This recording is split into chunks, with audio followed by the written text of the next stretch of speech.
ത്രിയേക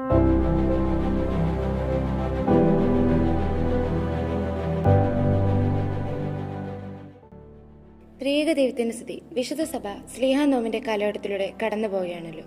ഇന്ന് ഞാനിവിടെ പറയാൻ പോകുന്നത് കർത്താവിൻ്റെ 12 ശിഷ്യന്മാരിൽ ഒരാളായ ഫിലിപ്പോസ് സ്ലീഹയെ പറ്റിയാണ്.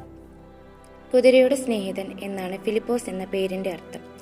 ഗലീലയിലെ ബത്സയിദയിലാണ് അദ്ദേഹം ജനിച്ചത്.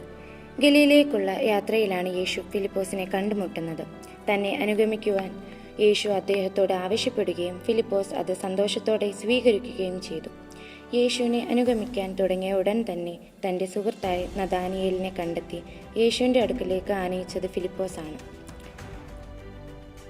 യേശുവിനെ കാണാൻ ആഗ്രഹിച്ച ഗ്രീക്കുകാർ ആദ്യം സമീപിച്ചത് ഫിലിപ്പോസിനെയാണ്. അദ്ദേഹത്തിൻ്റെ ഗ്രീക്ക് പേരും സ്വഭാവവും വിജാതീയരുടെ ഇടയിൽ പ്രവർത്തിക്കാൻ അദ്ദേഹത്തെ സഹായിച്ചു. യേശുവിൻ്റെ 11 ശിഷ്യന്മാരും യേശുവിനെ സ്വയം അനുഗമിക്കുകയായിരുന്നു. എന്നാൽ ഫിലിപ്പോസിനെ യേശു തന്നോടൊപ്പം ക്ഷണിച്ചു. തന്മൂലം ഫിലിപ്പോസിനെ യേശു കണ്ടെത്തിയ ശിഷ്യൻ എന്ന് വിശേഷിപ്പിക്കാറുണ്ട്. യേശുവിൻ്റെ ഉപദേശങ്ങൾ ജനങ്ങളിൽ എത്തിക്കുന്നതിൽ ഫിലിപ്പോസ് സ്ലീഹ വലിയ പങ്ക് വഹിച്ചു. വിശുദ്ധ ഗ്രന്ഥത്തിൽ യേശു 5000 ആളുകൾക്ക് ഭക്ഷണം നൽകുന്ന അത്ഭുതത്തിന് മുമ്പ് ഫിലിപ്പോസിനോട് സംസാരിക്കുന്നതായി കാണാം. കൂടാതെ യേശുവിനെ കുറിച്ച് അറിയാൻ ആഗ്രഹിച്ചിരുന്നവരെ യേശുവിൻ്റെ അടുക്കൽ എത്തിക്കാനും അദ്ദേഹം സഹായിച്ചു. യേശുവിൻ്റെ സ്വർഗാരോഹണത്തിന് ശേഷം ഫിലിപ്പോസ് സ്ലീഹ വിവിധ പ്രദേശങ്ങളിൽ സുവിശേഷം പ്രസംഗിച്ചു.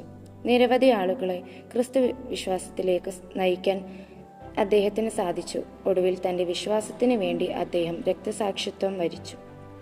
യേശുവിൻ്റെ വിളി സ്വീകരിച്ച് തൻ്റെ ജീവിതം ദൈവസേവനത്തിനായി സമർപ്പിച്ച വ്യക്തിയാണ് ഫിലിപ്പോസ് സ്ലീഹ.